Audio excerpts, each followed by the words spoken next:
Hey guys, welcome back to the channel. This wasn't a recommended video, but it was a video that YouTube actually recommended, and it is from the great Rick Steves, Europe. I don't know why I said Stevens, but basically the title is Germany's Fascist Story. And I'm really excited for this video, especially because the first time when I clicked on it, I saw someone said this. They said in the comment, the similarities are more than frightening. And keep in mind, this video is 5 years ago. So I'll be checking it out right now. So shout out to Rick Steves. A link will be in the description so you guys can check out his legendary YouTube channel.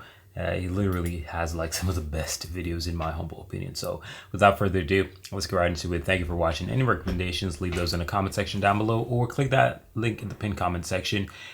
Well, it's going to be in the description. Click the link in the description where you can recommend videos using a Google form, and I'll check them out as soon as possible. Thank you for watching. Let's get right into it. Hi, I'm Rick Steves, back with more of the best of Europe. No, actually this time, it's the worst of Europe. In this special episode, we'll travel together through Germany and learn from the hard lessons of fascism that this country learned from nearly a century ago and why it matters. Thanks for joining us.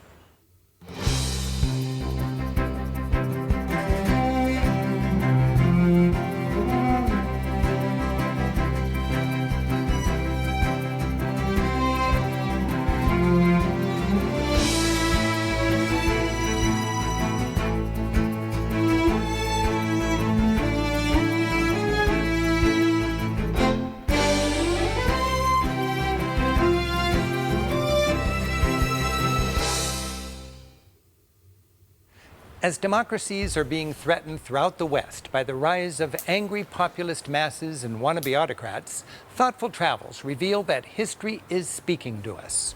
Traveling through Germany today, you see many reminders of the rise and fall of Nazism and the devastation wrought by its fascist leader, Adolf Hitler. In this episode, we'll travel to places that evoke those terrible times in Germany and see a few of the sites and memorials that recall that country's fascist nightmare. Thank you, We'll sir. learn how in Germany fascism rose and then fell, taking millions of people with it. Along the way, we'll learn from Germans whose families lived through those times. You do not trust in anybody any longer after the burning of books. And see how Germany guards against the rise of fascism again. Throughout Germany, we'll see sites related to fascism. We'll start where Hitler got his political start, Munich. Then we'll visit Nuremberg, the site of his notorious political rallies, Berchtesgaden, home of his getaway, the Eagle's Nest, and Berlin, the capital and site of German fascism's downfall. In 1918, World War I ended. I really hope you guys enjoy these videos, you know, because I enjoy them like thoroughly a lot. When I was younger, still not that old, but when I was younger, I used to hate history because I just felt as if it was too dark, depressing, and it just didn't really feel that great to take part in it at all. And as time goes by, I'm just like, you know, you could learn a lot from history, so why not pay attention to it? So I hope you guys enjoy these kind of videos. You know, like I'm one of the few reaction channels, I think, that actually dives into the culture and not just some comparison between the United States and, you know, Germany, for example, right? I actually want to learn about the country itself outside of comparison, if that makes any sense. So I hope you guys enjoy these types of videos because I definitely enjoy making these ones a lot. Leaving 10 million dead. In 1918, World War I ended, leaving 10 million dead and Europe in ruins. The chaotic aftermath of the war created fertile ground for the seeds of fascism. Nowhere was that more true than in defeated and devastated Germany. After World War I, Germany was in a shambles. After a humiliating defeat and the loss of over 2 million men, they were forced by the Allies to pay costly war reparations. Their emperor had abdicated and was replaced by a weak democracy. The economy was terrible, unemployment was high, and inflation was out of control. Germans had no faith in their government to get society back on track.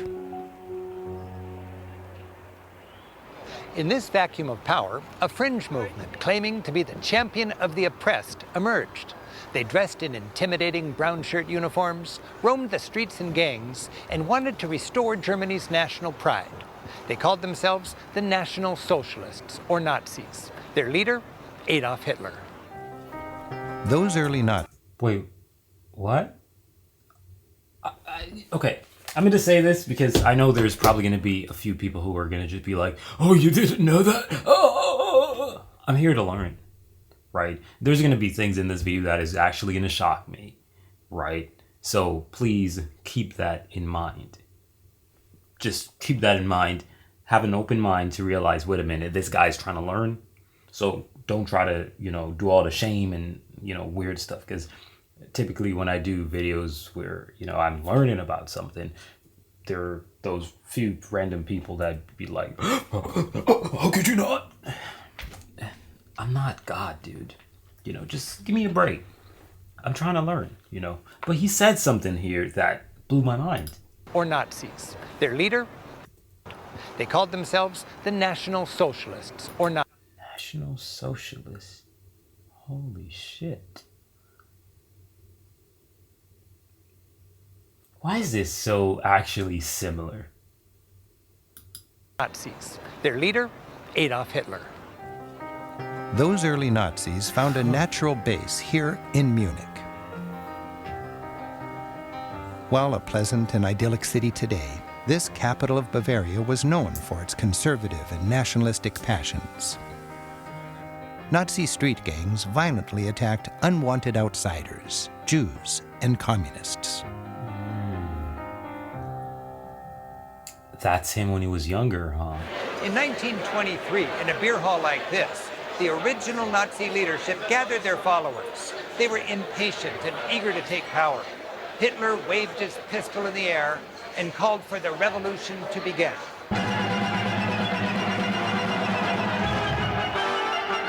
Hitler led the ragtag revolutionaries in the beer hall into the streets of Munich, planning to overthrow the government.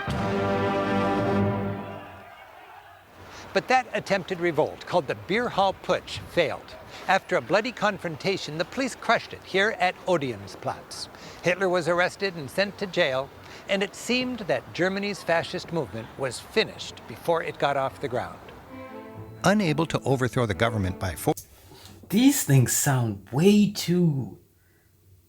It sounds like things that I'm currently hearing all over the world. There's this one leader who is trying to do this, have a few people outside marching for some cause, and these are things that I've actually noticed in multiple countries, actually, not just the United States.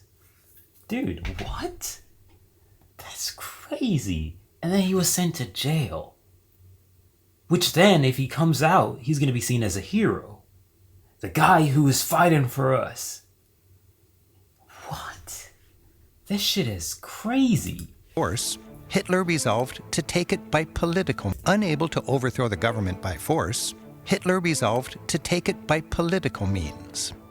While in prison, he wrote Mein Kampf, or My Struggle, which preaches his message of uniting all ethnic Germans and giving them more space to live. Once out of prison, Hitler managed to take power within the existing political system. Shaping his National Socialist Party into a political entity, he put forward a populist strategy, rousing a disillusioned workforce, reviving a struggling economy, and fixing what was considered a weak government. At first, the boom times of the Roaring Twenties blunted his populist message. But then, the Great Depression hit in 1929. The working masses were angry again, and Hitler's promises gained traction. Fascism was now taking root in Germany.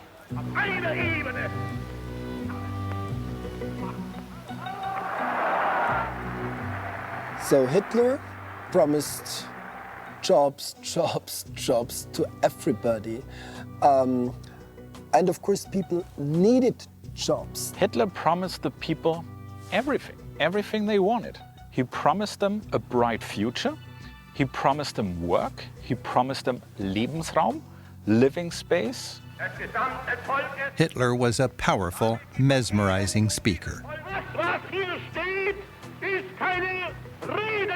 People were taken by Hitler's speech not so much by the beauty of his arguments, but by his sheer fanaticism, by his anger, by his rage, and his repetitive rhetoric. And people, eyewitness accounts, describe it as a barbaric, primitive effect. He repeated a lie endlessly, and he didn't make it a small lie, he made it a big lie, and he kept hammering it into their heads. He also dumbed it down as much as possible. His simplistic promises were made to order for his political base. More prosperity and expanded borders for more room in which to live, or Lebensraum. Fascism is perceived as a strong movement with simple answers for complicated problems. He blamed Germany's problems on scapegoats like Jews and communists, and fears that the communist revolution in Russia would spread to Germany. Bro, it sounds so similar, dude. Like, when you look around the world, right, there's always these people who are just like, oh yeah, it's these people's fault. It's their fault. Why this is like this or this is like that. I tell you a secret. Don't trust the guy who's pointing fingers, man, because a logical person knows that all of us are without fault. All of us are with fault, meaning all of us got issues. Not one of us out here, whether you're Christian, Jewish, Muslim, whatever the hell you are. You know what I hate? What I hate is a Christian, right? Even though that's my religion and everything. What I hate is a Christian who is pointing fingers at another religion like, oh, you're not a Christian. Brother, tell me 10 things in the Bible that you're actually following. Tell me 10 things from the Bible that you have not tried to reverse or change or justify some wrong that you're doing. Like, most people who are criticizing other people are literally guilty of exactly what they're doing. You know what I mean? So it's just like so crazy to me, you know. So most of the times when I see someone pointing fingers, I just know they're the bad guy, because most of the time the bad guys literally hide behind the identity of someone else. So they'll shame you because they're similar to you. So it's like they're embarrassed of who they are. And the only way to feel better about themselves is by ridiculing you and reducing you to allow you to feel like how they feel. In 1932, the Nazi Party won only about a third of the seats in Parliament. But Hitler managed to put together a ruling coalition and was appointed Chancellor in January 1933. Suddenly, Adolf Hitler was heading a new German government. Then, just a few weeks into Hitler's rule, under mysterious circumstances, there was a fire in Germany's parliament building, or Reichstag.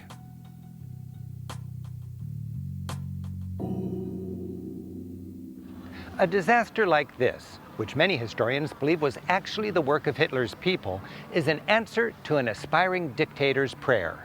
With this national security emergency, Hitler now had his excuse to crush the communists, silence moderates, and create laws giving him sweeping new powers.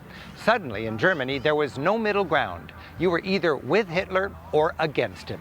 Damn. Hitler followed a playbook that has inspired autocrats left and right ever since. Hitler proceeded to consolidate his power in the most ruthless ways. He locked up the few courageous politicians who voted against him and established his total control of the German government. This poignant memorial remembers those who tried to resist Hitler's power grab. The German equivalent of congressmen and senators, they were quickly silenced. You can see the dates they were arrested, sent to concentration camps, and executed. Hitler had hijacked Germany's democracy. He was given extraordinary powers to temporarily suspend democratic procedures in order to get things done. A dictator now in charge of a mighty industrial nation, Hitler and his team began to lay out his plan for Germany and the world. Inheriting a German economy suffering from the Great Depression, including an unemployment rate of nearly 30%, Hitler quickly turned to improving the economy. He accelerated the previous government's policy of large public works and infrastructure projects financed with deficit spending. As a result, employment increased dramatically from 1933 to 1936.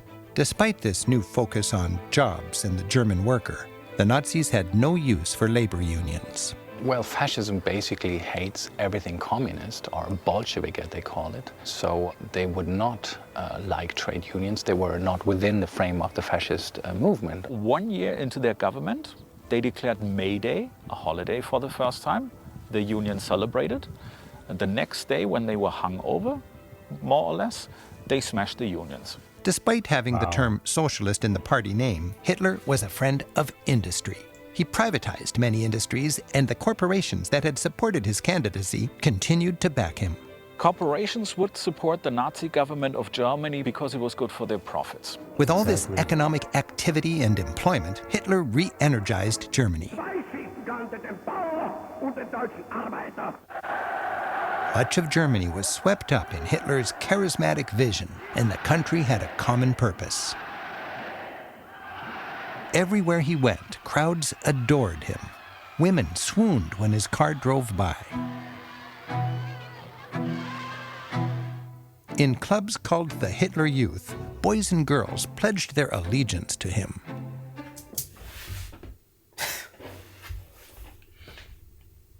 Wow.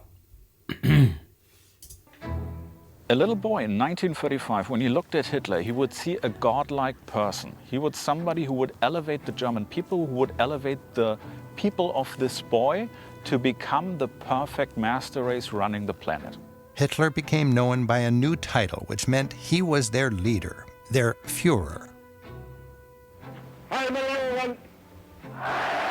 The idea about fascism is to have a big community that all operates exactly the same way and to have a common opinion that covers all. There was one phrase that was called Ein Volk, ein Reich, ein Führer.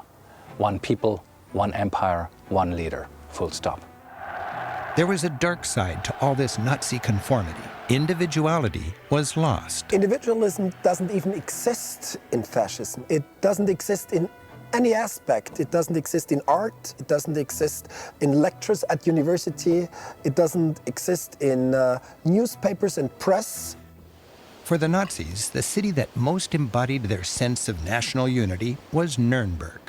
Nuremberg, so steeped in German history, was nicknamed the most German of German cities. That's one reason it was a favorite of Hitler's to showcase his nationalistic pomp and pageantry, to inspire all of Germany to get on board.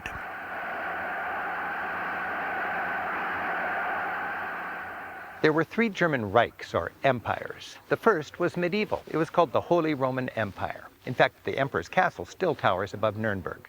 The Second Reich was 19th century, the creation of the modern German state by Prussia under the leadership of Bismarck. And it was here in Nuremberg that Hitler declared the Third Reich, a powerful German empire to last 1,000 years. When Hitler took power, I mean, Germany. Okay, an empire. I don't know Germans would like that, but Germany will last 1,000 years, right? But not that Germany. That one ain't going nowhere. You know what I mean? Like, you cannot surround yourself with evil and cruelty, you know, forcing people to be submissive. Like, it's one thing when somebody submits to you. It's a whole another thing when you force them to submit. They're going to rebel eventually, right? Even if Hitler had successfully did what he did, do you really think that this would have actually successfully lasted 1,000 years? It wouldn't. he made Nuremberg's Zeppelin Field 1,000 years. When Hitler took power, he made Nuremberg's Zeppelin Field the site of his enormous Nazi Party rallies. Today, the stark remains of this massive gathering place are thought-provoking. German tour guide Thomas Schmechtig is joining me for some insight. For several years, increasingly elaborate celebrations of Nazi culture, ideology, and power took place right here. Fascist dictators understood the propaganda power of big rallies, where they can manufacture the adoration of their people, bask in it, and then broadcast it to the rest of the population. As Hitler said, turning the little man into part of a great dragon. Imagine Hitler stepping out of that door, overlooking the masses, 200,000 people being lined up. He used propaganda to create a new community. In fact, we even have a word for it. It's called Volksgemeinschaft. Inspirational images from Leni Riefenstahl's propaganda movie Triumph of the Will were filmed at the 1934 Nuremberg rallies and then shown in theaters and schoolrooms throughout the country. The goal? To bring a visual celebration of the power of the Nazi state to all 70 million Germans. Nuremberg shows the enormous power of fascism's secret weapon, propaganda. Looming over a now peaceful lake in Nuremberg is another remnant of the dictator's megalomania, his huge yet unfinished Nazi Congress Hall. Hitler, who believed he would create a new civilization based upon fascist values, modeled this building after the ancient Roman Colosseum, The Colosseum, but even yeah. more colossal. Imagine 50,000 leading Nazis in here, 1/3 higher, covered by a roof, a window inside the ceiling, sunshine would have fallen down to the podium. Once a year, one speech of Adolf Hitler. Another stage set for this propaganda show was Hitler's mountain-capping Eagle's Nest. This alpine getaway just south of Munich in Berchtesgaden was used to soften Hitler's image against a majestic, almost theatrical backdrop. His visits were lovingly filmed to show him as the embodiment of all that was good about Germany. Healthy, vigorous, respectable, everyone's favorite uncle. Set in the scenic foothills of the Alps, it was built in 1938 as a mountain retreat for Hitler and his guests. A stone tunnel crafted with fascist precision leads to Hitler's plush elevator, which still whisks visitors to the top. Because it was in this corner of Bavaria that Hitler claimed to be inspired and laid out his dark vision, some call Berchtesgaden the cradle of the Third Reich. Hitler may have stoked Germany's economy and put people back to work, but it was becoming clear that whatever benefits fascism might bring to its political base, it had a darker side, and it came at a huge cost. Despite its veneer of respectability and its popularity among ordinary people, the thriving fascist state relied on increasingly brutal repression. Hitler continued his ruthless creation of a totalitarian fascist state. The free press was silenced, as were intellectuals and universities. Art was expected to be naturalistic, and Germans to be depicted as blonde, blue-eyed, and wholesome. Universities. Art was expected to be naturalistic, and Germans to be depicted as blonde, blue-eyed, and wholesome. Books that caused people to question the Nazi agenda were forbidden and publicly burned with delight by Hitler's supporters. If you have some books, titles of those books that were burned the night before, and you invite some people, they can argue against you because you have those books in your private library. And even your roommate has an argument against you. You do not trust in anybody any longer after the burning of books. One famous German writer and author said, once you're burning books, very soon you're going to burn people. Artifacts and posters in Berlin's German History Museum illustrate the Nazi notion of a master race. Anyone in history... Why does that guy look like that? There's no human that looks like that. What the hell is this? Like, oh my gosh, I wish people would just be smarter, bro. Like, when it comes to lowering someone to feel elevated, you're not really elevated, right? If I drive a sports car, right, and I drive it because I like sports car, amazing. But if I drive a sports car just so I can shit on the guy who doesn't have a sports car, you're an asshole. And you're not actually any better than anyone else. You know, you're literally just a piece of, you know, I'm not gonna get into all of that, but you just suck. You know what I mean? And the wildest part is most people never realize until it's too late. They want to just be on the side that is just shaming people and just trying to, you know, take away the free will that each and every human has. Like, none of us wanted to be here in the first place. And yes, we might want to be alive now, obviously, but we never wanted to be on Earth. Ain't nobody knew nothing about Earth before they were probably like 6 or 7. You know what I mean? Like, that's when your brain, you're like, okay, this spot, okay. How did I get here, Mom? How did I get here, Dad? Well, they was wilding in some place, right? So that's how it is. So whenever I see people try to, you know, like, it's just a red flag. You just got to look out for them. Like, let people be what they want to be, bro. You don't have to be what they're trying to be, but just don't care so much. When you see they care so much, it means that they're probably trying to create like this, you know, thing where they just destroy everybody else and just have people follow this type of regime. Museum illustrate the artifacts and posters in Berlin's German History Museum illustrate the Nazi notion of a master race. Anyone who didn't fit their model could be viewed as an enemy of the state and sent to concentration. Wait, hold on. Anyone. Hold on, I gotta see something right here. Ah, shit, this is bad. What does this say? Nordic race, okay. I genuinely don't think so.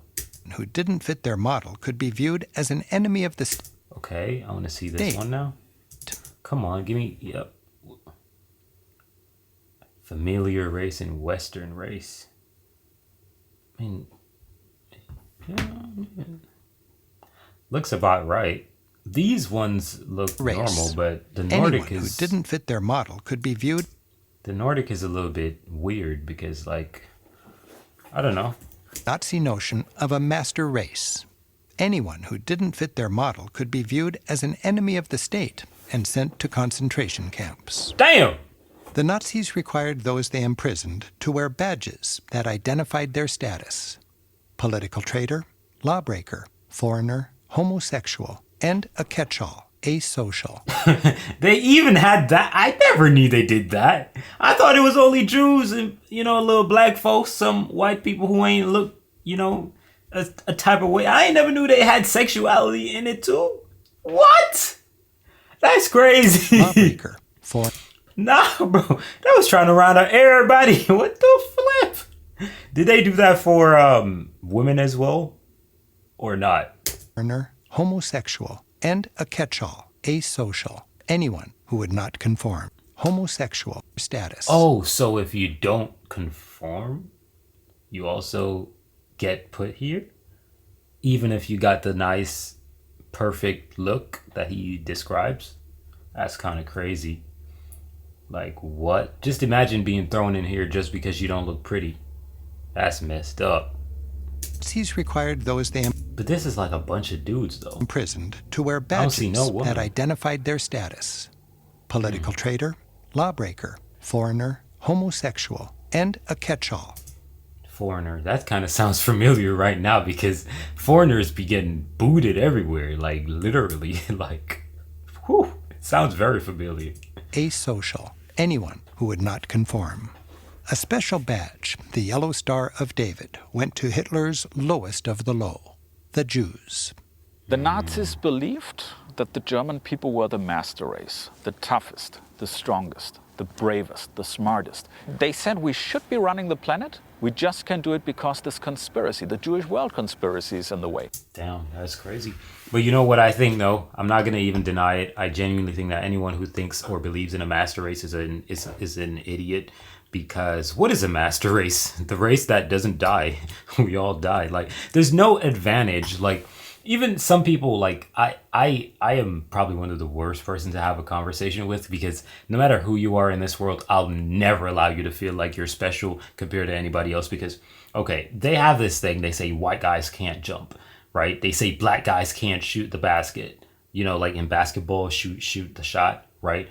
They have all these things, and I'm always like, maybe if they actually cared about doing that, they would. Maybe if they practiced, they would be good at it. You know what I mean? It's like saying black guys can't swim because they don't practice to swim, right? White folks be practicing to swim. That's why they can swim. It's like saying, white guy can't jump because they don't be practicing to jump, right? Like, I wish humans would actually recognize that, or environment is actually what creates us. I'm just going to be honest. I genuinely believe that your environment has more effect on your body than your genetics. I'm just going to be honest with you. I genuinely think that your environment has more effect on your body than genetics. It doesn't matter what anybody says to me. I'm not a scientist, but I genuinely think if you put yourself, like, let's say you're not a smoker. You have a family history. Y'all don't have no issues breathing, right? No lung issue, none of that. And then you go to an environment with a lot of factories, smokers, just a lot of pollution. I am so sure the chances of you developing something versus a person who has lung issues in their family history going to a location where there's nothing, no form of pollution. I can almost guarantee you that they're going to swap places in terms of one receiving a lung issue versus one not receiving a lung issue. I'm like literally so sure that would be the outcome. I'm not guaranteeing, because whatever. But I'm so sure that would likely be the outcome because I genuinely believe your environment affects you more than your genetics. If that makes any sense. And without them, if we deal with that, because this conspiracy, the Jewish artist, they said we should be running the planet, we just can't do it because this conspiracy, the Jewish world conspiracy is in the way. And without them, if we deal with that conspiracy, then we will achieve our rightful status again. The Nazis started putting their anti-Semitic ideas into action as early as April of 1933, when they organized a boycott of Jewish businesses. He specifically blamed one group, the Jewish people, for ruining things for everybody else. For him, it was clear his scapegoat was the Jews. They were the source of all evil in Germany and in the world, and he wanted to kind of get rid of that evil, and that's what he worked for. Then, in November of 1938, the Nazis led a pogrom against Jews throughout Germany. During Kristallnacht, or the Night of the Broken Glass, as it was called, Jewish homes, hospitals, and schools were ransacked. 7,000 Jewish businesses were damaged or destroyed, and over 1,000 synagogues were burned. And 30,000 Jews were arrested and put in concentration camps. This was a turning point from earlier economic, political, and social persecution to physical beatings, incarceration, and even murder. It was the beginning of Hitler's final solution. Today, Berlin's Topography of Terror exhibit stands on the rubble of what was once the most feared address in Berlin, the headquarters of the Gestapo secret police and the elite SS force. It was from here that government employees managed the Nazi state and dispassionately coordinated its most ruthless activities. The efficient and heartless bureaucracy behind Hitler's crimes gave rise to the expression, the banality of evil. Fascism in Germany turned ever more hateful and militaristic. And fascism in Italy, under Benito Mussolini, had been firmly rooted since the 1920s. Italian fascism practiced similar militaristic and expansionist policies. Peace in Europe was under threat, and war seemed inevitable. In 1939, Germany invaded Poland, and World War II began.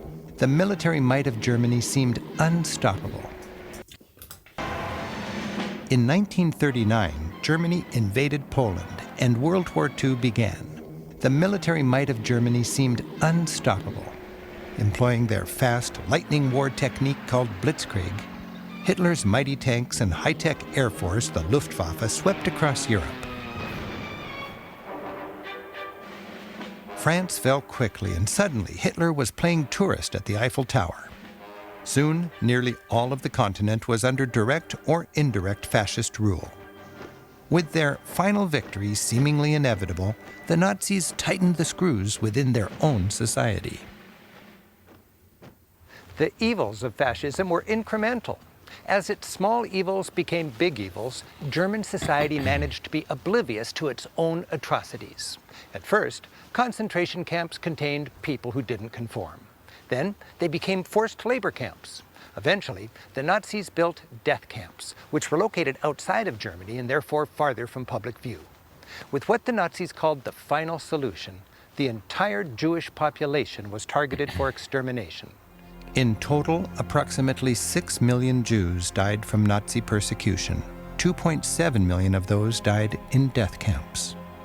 Auschwitz-Birkenau in Poland was the biggest and most notorious concentration camp in the Nazi system.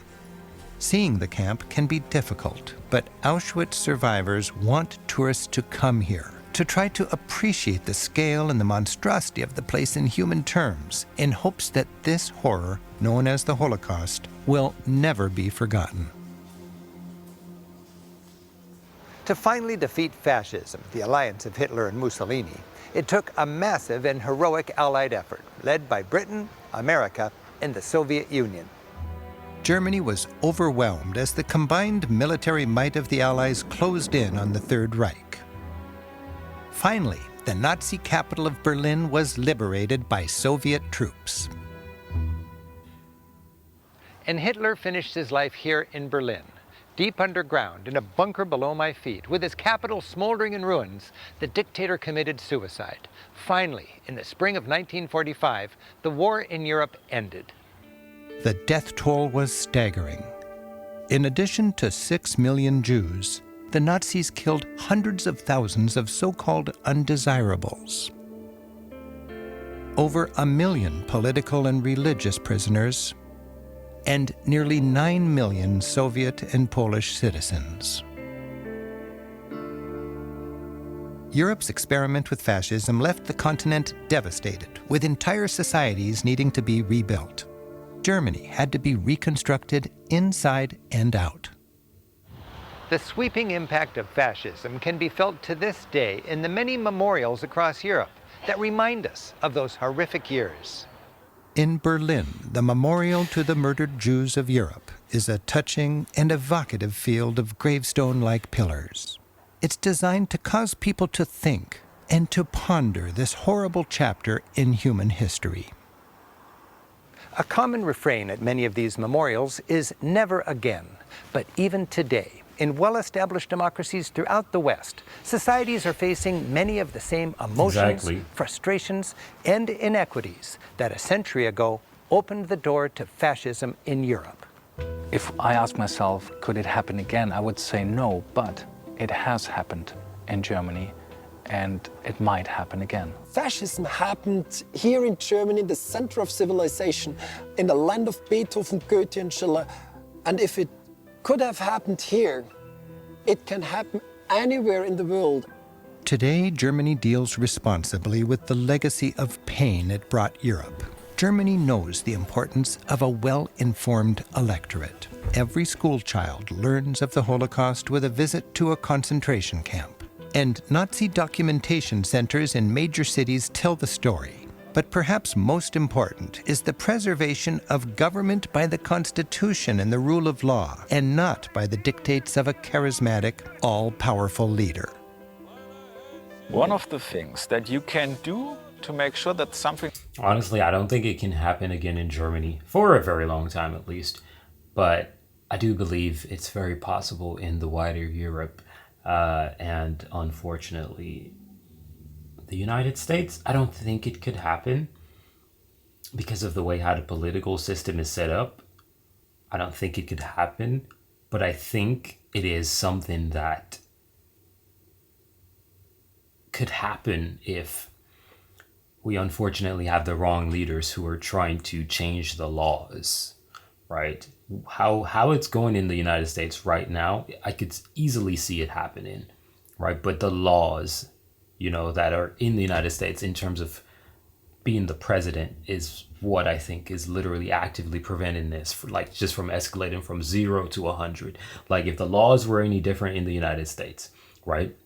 Remember this, Donald Trump was trying to attack, you know, immigrant citizenship and all of these things. And some of his things got approved. Some of them were rejected, right? That's what I mean in terms of laws that prevent him from just making these type of situations just randomly happen, right? So I do believe it could, but I think because of the laws, it's almost impossible to happen, right? But it could happen, because if you ever allow some type of laws to be changed, and the people who are, allowing these rules to go through, right, whether in Germany or whatever, if those people are on board with the leader who is, saying these foul things, or trying to, some one race or whatever shenanigans mindset, whatever the hell is going on, then it actually could easily happen.